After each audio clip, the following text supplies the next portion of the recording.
It's the end of an era. I've been working on this dress for the past 2 months, and it's finally done.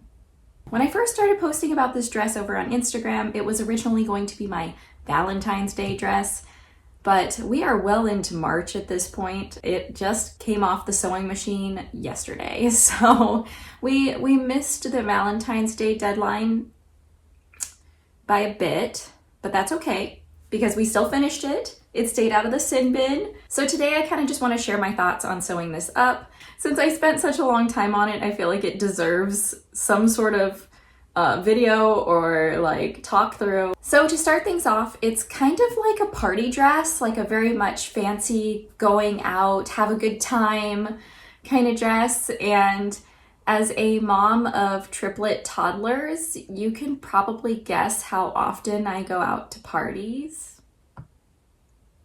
If you guessed never, you're correct. So I really have no idea why I had the urge to make this dress, but something came over me and I wanted to make something like fancy and cute and a party dress. Sometimes you just have to make a party dress. But overall, after the fact, especially because this took me 2 months to sew, I'm questioning my decision there on dedicating so much time to it. But at the same time, I love how it turned out for the most part. I'll talk through things I liked and didn't like along the way a little later on in the video, but overall I am quite happy with it. So I'm still glad I made it, even though I'm probably never gonna wear it anywhere. In this video, I'm going to go over details about the project, such as the materials that I used, the pattern, any sort of modifications that I made, and overall pricing too, of how much it cost for the materials. So I'm gonna go ahead and jump into the first part, which is the fabric. So the base layer of the dress is made from Special Occasions satin from Joann's in black and a blush pink color. So for those two fabrics, I bought about 2 yards of the black and 1.5 yards of the blush. And that ended up being about, I wanna say just under $20. It was probably about $19 for the base layer. So we'll have a little counter over here that goes through the cost. The next fabric that I purchased for this was this beautiful embroidered mesh. I'm not sure exactly what it was called at the store, but I know that full price at Joann's, it was $20 a yard, and you bet that I did not pay that much for it. I got it on sale for 50% off and only bought about 1.5 yards, so that was another $15. This mesh was found in the apparel section, which was surprising. I would have assumed it would be in the special occasions area of Joann's. And then I bought a 1/2 yard of black lining fabric for the bodice portion of the dress, and that ended up being about $4. I used a black invisible zipper that I already had in my stash, but I'll tack on $1 for that, because I bought that at some point in my life. I'm not going to count the cost of the thread or the sewing machine because in general, I just think those kinds of things are overhead for projects. And the last thing that I paid for was the sewing pattern, which was about $12 over on Etsy. Okay, I need to do some math because even though the numbers are showing up right here, I'm not keeping track. So 10, 20, another 15, 35, $4 is 39, there's 40. Wait, God, why do I suck at math? Okay, $20 for the base fabric, and then $15 for the mesh. So that's 35, and then $4 for the lining is 39, and then $1 for the zipper is 40, and then $12 for the pattern is 52. Okay, I spent $52. So this entire dress cost me $52, and I still have leftover materials that I could make something else, but I'd say $52 isn't bad for a dress. Now that we have the materials out of the way and all of the cost, I want to talk a little bit about the pattern. This is the Fit and Flare low back dress by Kiana Bonolo.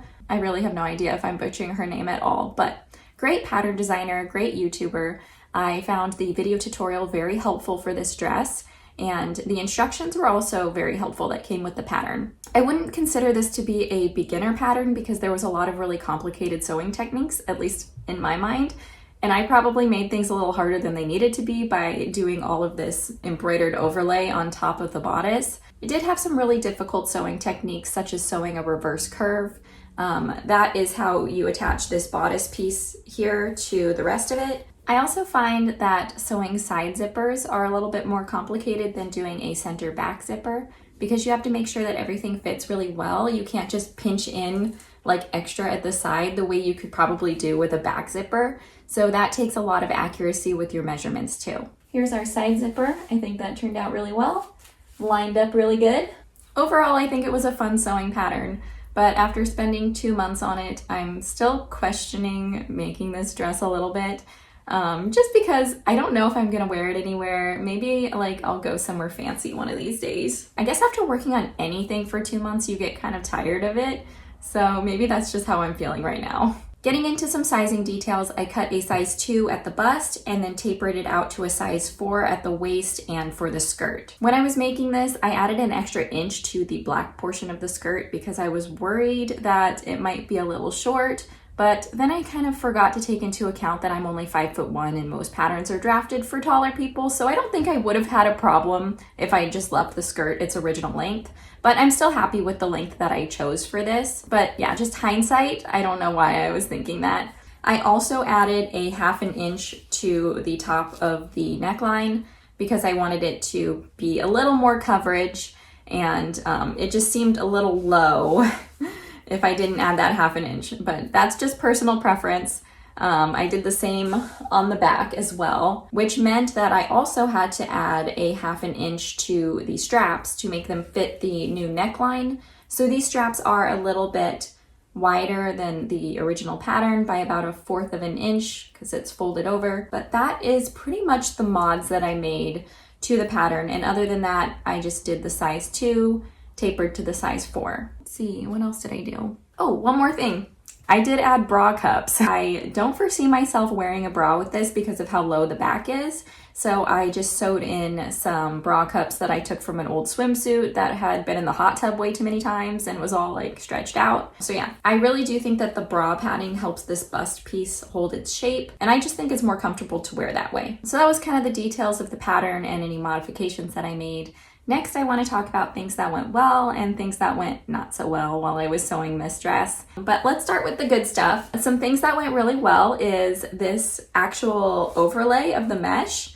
I was expecting it to be a lot more difficult than it actually was. I attached all of the mesh for the bodice, but I left the skirt as 2 separate pieces because I wanted it to be super flowy and have its own movement. Also, the reverse curve, despite its difficulty, went really well. I got a really clean line here and didn't have any pinches or bunching of the fabric. I did do a couple practice rounds before moving on to the nice fabric, so that helped. But that's a new technique that I hadn't tried before, so I'm really proud with how that turned out. Another thing that I thought went really well was the actual color blocking of this dress. I wanted the bodice piece to look like skin color, kind of like a nude color, but I didn't want my actual skin to be showing through the dress, so I chose this kind of blush fabric for underneath, and I think it worked out perfectly. It's exactly what I was envisioning, so I'm really happy about that. I was worried about doing the two-toned dress at first. I was going back and forth between,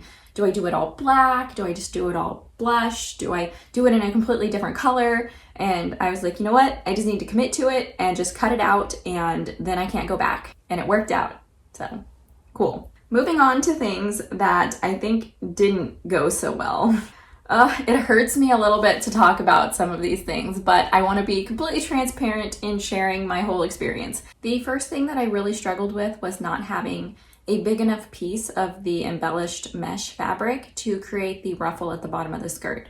So this pattern calls to have the ruffle be made in 2 very long pieces and just have seams at the side, but I didn't have a long enough piece because I was like, this is kind of expensive and I don't want to buy extra fabric just to have like one giant ruffle cut out of it.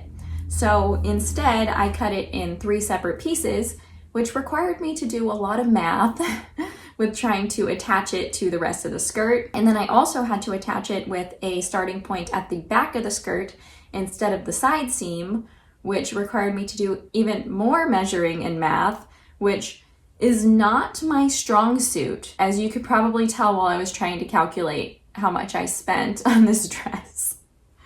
But yes, it was definitely a struggle, and it might have led to my next mistake, which is probably the biggest mistake that I made on this dress, and I'm still kicking myself over it a little bit. But I made the straps just a little too short, by like maybe 1/2 inch to 1 inch too short of what I intended to make them.